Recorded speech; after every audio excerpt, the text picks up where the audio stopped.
আপোনালোকেও চাকৰি পাব, আপোনালোকৰ সেই সপোনৰ দিনটো আহিব। এদিন চাব আপোনালোকেও খানাপাৰাৰ তাতে ষ্টেজৰ তাতে বহি আছে আৰু এনেকৈ চেল্ফি তুলিছে গ্ৰুপ ফটো, আৰু আপোনালোকেও ফেচবুকত দিব পাৰিব। গতিকে যিসকলে এতিয়া পাছ কৰিছে ভাইটি ভণ্টিসকলে, তোমালোকে এতিয়াৰ পৰা পঢ়া আৰম্ভ কৰা, ভালদৰে পঢ়া শুনা কৰা। নমস্কাৰ বন্ধুসকল, মোৰ অন্য এটা ভিডিঅ'লৈ আপোনালোকক স্বাগতম জনাইছোঁ। আজিৰ ভিডিঅ'টোৰ টপিক আপোনালোকে থাম্বনেইলত চাই গমেই পাইছে, চাকৰি। আমাক চাকৰি এটা কিয় লাগে?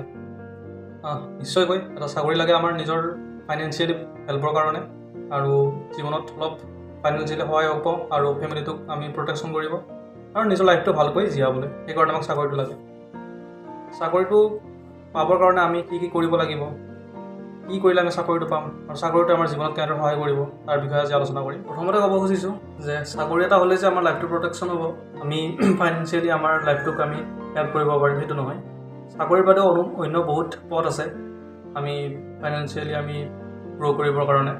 কিন্তু বৰ্তমান যিটো ট্ৰেণ্ডিং চলি আছে, বৰ্তমান যিমান আমি ল'ৰা ছোৱালী দেখিছোঁ সকলো চাকৰিৰ পিছত দৌৰি আছে, সেইকাৰণে ভাবিছোঁ চাকৰি এটাৰ কিহৰ দৰকাৰ সেই টপিকটোৰ বিষয়ে কিছু আলোচনা কৰোঁ। আপোনালোকে সকলোৱে গম পায় আজি আমাৰ এইচএছৰ ৰিজাল্ট দিছে। বহুতো ল'ৰা ছোৱালীয়ে ভালকৈ পাছ কৰিছে, কিছুমানে কম নম্বৰৰে পাছ কৰিছে, কিছুমানে বেছি নম্বৰৰে পাছ কৰিছে। গতিকে যিসকলে পাছ কৰিছে তেওঁলোকৰ বাবে এইটো এটা এনেকুৱা সময় নিজক কিবা এটা নিযুক্তি কৰাৰ কাৰণে তেওঁলোকে এতিয়াৰ পৰা তৈয়াৰী আৰম্ভ কৰিব।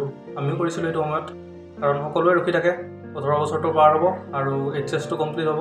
কাৰণ আজিকালি যিমানবোৰ আমি এপ্লাই কৰিব যাওঁ সকলোতে এইচএছ পাছটো বিচাৰে।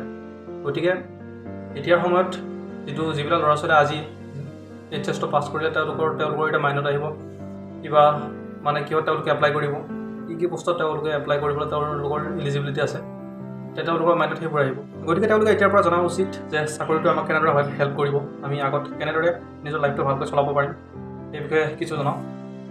চাকৰিটো পাবলৈ হ'লে আপোনালোকে কষ্ট কৰিব লাগিবই, তাৰ লগত আপোনালোকে পঢ়া শুনা আৰু বহুতো নলেজ আপোনালোকে গ্ৰহণ কৰিব লাগিব। পঢ়া শুনাৰ ক্ষেত্ৰৰ পৰাই হওক, আপোনালোকৰ জেনেৰেল নলেজ আৰু যিবিলাক আমি সচৰাচৰ এটা চাকৰিৰ কাৰণে চিলেবাছত যিবোৰ থাকে সেইবোৰ আমি আহৰণ কৰিব লাগিব। উদাহৰণস্বৰূপে ক'ব গৈছোঁ, আমি যিটো টপিক মানে চাকৰি কিয় লাগে, আমি যদি এটা গভৰ্ণমেণ্ট চাকৰি পাওঁ সেইটো ফালৰ পৰা আমি বহুত কিবাকিবি চৰকাৰৰ ফালৰ পৰা সহায় পাওঁ। কিছুমান আছে চাকৰি যিটো গভৰ্ণমেণ্টত থাকে, কিন্তু বৰ্তমান এনেকুৱা এটা অৱস্থা চলি আছে যে দৰমহাবোৰ আপোনালোকে ক্লিয়াৰলি নাপায়। বৰ্তমান আমাৰ শিক্ষকসকলৰে বহুতৰ দৰমহা পেণ্ডিং হৈ থাকে, শিক্ষক হ'ল আৰু বহুত কিবাকিবি আছে আমাৰ চৰকাৰী চাকৰিৰ আণ্ডাৰত, যিবোৰ আমাৰ ষ্টেট গভৰ্ণমেণ্টৰ আণ্ডাৰত আছে। এইবোৰ কিছুমান আছে ভাল, কিছুমান আমাৰ যেনেদৰে পুলিচৰ চাকৰি আছে, কিবা আছে, এইবিলাকত আপোনাৰ দৰমহাবোৰ সময়মতে পাই আছে। কিন্তু যিবিলাক এডুকেশ্যনত চাকৰি আছে, বহুতো মানুহ আছে তেওঁলোকে মানে টাইমলি নিজৰ দৰমহাটো পোৱা নাই। গতিকে তেনেকুৱা হ'লে কিছুমান ল'ৰা ছোৱালীৰ মনত আহিব পাৰে যে যদি আমি দৰমহাতে সময়মতে নাপাওঁ, আমি চাকৰিৰ কাৰণে কিয় ইমান কষ্ট কৰিম। আৰু বহুত চাকৰি আছে, আপোনালোকে চেণ্ট্ৰেল চাকৰিত এপ্লাই কৰিব পাৰে। চেণ্ট্ৰেল চাকৰিবিলাকত কোনো আপোনালোকৰ দৰমহা পেণ্ডিং নাথাকে, এইবিলাক সময়ে আপোনালোকে আপোনাৰ একাউণ্টত আহি দিব। চাকৰি এটাই আপোনাক বহুত ফাইনেন্সিয়েলি হেল্প কৰিব, লগতে আপোনাৰ মেডিকেল আৰু আপোনাৰ ফেমিলি, আপোনাৰ নিজৰ ফেমিলিটোক প্ৰটেকশ্যন কৰিব যদি আপোনাৰ ভৱিষ্যতে কিবা এটা হৈ যায়, যদি আপোনাৰ চেণ্ট্ৰেল গভৰ্ণমেণ্ট চাকৰি এটা থাকে। উদাহৰণস্বৰূপে ক'ব গৈছোঁ মই আমাৰ ডিফেন্সৰ চাকৰিবোৰ, এইবিলাকত আপুনি নিয়োজিত হোৱাৰ পিছত আপোনাৰ যিমান মেডিকেল ফেচিলিটি আছে, আপোনাৰ কেণ্টিন ফেচিলিটি আছে, বহুত কিবাকিবি ফেচিলিটি আছে, আপোনালোকে বহুত কম বস্তুবোৰ কম দামত কিনিব পাৰে। লগতে আপোনালোকৰ আপোনালোকে যেতিয়ালৈ ছাৰ্ভিচত থাকিব সম্পূৰ্ণ মেডিকেল আপোনালোকৰ চৰকাৰৰ ফালৰ পৰা চাব, আপোনালোকৰ ফেমিলিৰ চাব, লগতে আপোনালোকৰ ঘূৰিবৰ কাৰণে সুবিধা আছে, বহুত কিবাকিবি সুবিধা আছে। গতিকে আপোনালোকে এটা চেণ্ট্ৰেল চাকৰিৰ কাৰণে আপোনালোকে এপ্লাই কৰিব পাৰে। সেই চাকৰিটো হ'লে আপোনাৰ সম্পূৰ্ণ লাইফটো এটা ভাল দিশলৈ গতি কৰিব। গতিকে আপোনালোকে তাৰ বাবে কষ্ট কৰিব লাগিব, আপোনালোকে পঢ়া শুনা কৰিব লাগিব। এতিয়া মেইন কথা হ'ল আপোনালোকে পঢ়া শুনা কেনেকৈ কৰিব। সকলোতকৈ প্ৰথমতে হৈছে আপোনালোকে যিটো পষ্টত এপ্লাই কৰিছে, সকলোবোৰ পষ্টতে পঢ়া শুনাটো একদম বহুত জৰুৰী। গতিকে আপোনালোকে পঢ়া শুনা কৰিব লাগিব, আৰু পঢ়া শুনা কৰিবৰ কাৰণে যিদিন পঢ়িলে নহ'ব, তাৰ বাবে আপোনালোকৰ যিটো আপুনি চাকৰিত এপ্লাই কৰিব তাৰ বাবে কিছুমান চিলেবাছ পায়, সেই চিলেবাছবোৰ আপোনালোকে ষ্টাডি কৰিব লাগিব। সেই চিলেবাছবোৰ কালেক্ট কৰিব লাগিব, কালেক্ট কৰি সেই চিলেবাছৰ হিচাপেৰে আপোনালোকে কিতাপ কিনিব লাগিব, আৰু কিতাপবোৰ কিনি আপোনালোকে পঢ়া শুনা কৰিব লাগিব। আৰু কিতাপৰ বাহিৰেও বহুত সাধন আছে, আপোনালোকে অনলাইন ক্লাছ কৰিব পাৰে, লগতে অনলাইন ভিডিঅ' চাব পাৰে, আৰু যিবিলাক ইউটিউবত অলৰেডি মানুহে আগতে যিবোৰ তেওঁলোকে কোৰ্চ বনাইছে, কোৰ্চবিলাকৰ কিছুমান ভিডিঅ' তেওঁলোকে নিজৰ ইউটিউব চেনেলত এৰি দিয়ে, সেই ভিডিঅ'ৰ পৰা আপোনালোকে চাব পাৰে। বহুত কুৱেশ্যন পায়, বহুত জানিব লগা বস্তু পায় তাত, সেইবিলাকৰ পৰা আপোনালোকে প্ৰেক্টিছ কৰিব পাৰে। সকলো মানুহৰে এটা চৰকাৰী চাকৰি পাবৰ মন থাকে।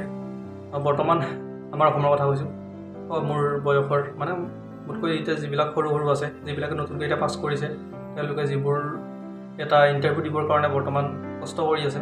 আপোনালোকে জানে আমাৰ যোনদিনা খানাপাৰাত সকলোৰে নিযুক্তি পত্ৰবোৰ দিয়ে সেইদিনা যিসকলে ল'ব যায় তেওঁলোকৰ কিমান ভাল লাগে আৰু যিসকলে বৰ্তমান পাছ কৰা নাই ফেইল কৰিছে তেওঁলোকৰোতো তেনেকৈ এদিন যাবলৈ মন যায় তেওঁলোকৰো এখন তেনেকৈ নিযুক্তি পত্ৰ পাব মন যায় গতিকে সকলোৰে এটা সপোনৰ দিন সেইটো এখন পাবলৈ নিযুক্তি পত্ৰখন পাবলৈ আৰু বৰ্তমানত ট্ৰেইনিং চলিছে যে আমি চাকৰি পাম ফেচবুকত ফটো দিম সকলোৰে মন যায় সেনেকৈ আমিও দিছিলোঁ গতিকে আপোনালোকে তাৰ বাবে কষ্ট কৰিব লাগিব আৰু এই সপোনৰ দিনটো দ্বিতীয়ত বাস্তৱত পৰিণত কৰিবলৈ আপোনালোকে বহুত কষ্ট কৰিব লাগিব পঢ়া শুনা ফিজিকেলি মেণ্টেলি সকলো ফালৰ পৰা গতিকে আপোনালোকে পঢ়া শুনা কৰক আপোনালোকে নিশ্চয় সফল হ'ব আপোনালোকেও চাকৰি পাব আপোনালোকৰ এই সপোনৰ দিনটো আহিব এদিন চাব আপোনালোকেও খানাপাৰাৰ তাতে ষ্টেজৰ তাতে বহি আছে আৰু এনেকৈ চেলফি তুলিছে গ্ৰুপ ফটো আৰু আপোনালোকেও ফেচবুকত দিব পাৰিব গতিকে যিসকলে এতিয়া পাছ কৰিছে ভাইটি ভণ্টিসকলে তোমালোকে এতিয়াৰ পৰা পঢ়া আৰম্ভ কৰা ভালদৰে পঢ়া শুনা কৰা আৰু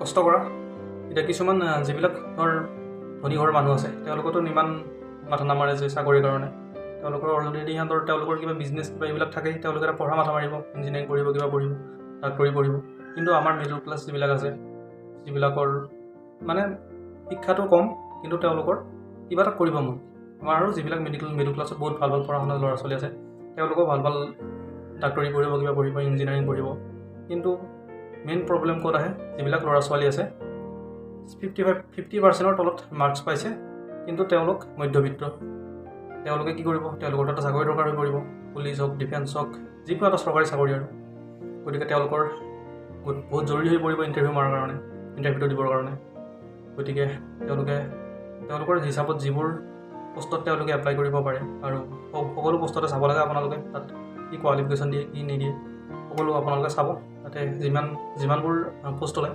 সকলোতে এপ্লাই কৰিবলৈ চেষ্টা কৰিব আৰু সকলো চিলেবাছ মতে আপোনালোকে পঢ়া শুনা কৰিবলৈ চেষ্টা কৰিব সময় থাকোঁতে আপোনালোকে সকলো কৰিব লাগিব কাৰণ সময়বোৰ আজিকালি ইমান সোনকালে গৈ আছে আপোনাৰ 18 বছৰ হ'ব আপোনাৰ 25 বছৰ কেতিয়া হ'ব গমেই নাপাব 18 বছৰৰ পৰা 25 বছৰ এই সময়টো হ'ল বহুত ষ্ট্ৰাগলৰ সময় আপোনাৰ লাইফটোক প্ৰটেকশ্যন কৰিবৰ কাৰণে আপুনি এইখিনি সময়ত যদি আপুনি অলপ কষ্ট কৰিব পাৰে আপোনাৰ পাছৰ লাইফটো বহুত ইজিলি আপোনালোকে থাকিব পাৰিব এনেকুৱা নহয় যে আপোনাৰ পাছৰ লাইফটো আৰম্ভ হৈ যাব কিন্তু এটা আপোনালোকৰ কিবা এটা হ'লে আপোনালোকৰ তাৰমানে লাইফটো সহজ হৈ পৰিব অলপ মই সেইটো ক'বলৈ খুজিছোঁ আপোনালোকৰ লাইফটো আগুৱাই যোৱাত সহজ হৈ পৰিব বহুত গৰম দিল্লীত বৰ্তমান 35, 36, 37 মানে 35 পৰা 40 ভিতৰত টেম্পাৰেচাৰ চলি আছে বহুত গৰম সকলো ভিজি যায় দেখা এই গৰমতো আমি ডিউটি কৰি আছোঁ এই গৰমত আমি নিজৰ লাইফটোক মানে সকলোতো যিমানবোৰ আছে সকলো পইচাৰ কাৰণে কৰিব লাগে কাম পইচাৰো লাগে লগতে সন্মান আদি সকলো অৰ্জন কৰিব পাৰে চাকৰি এটা হ'লে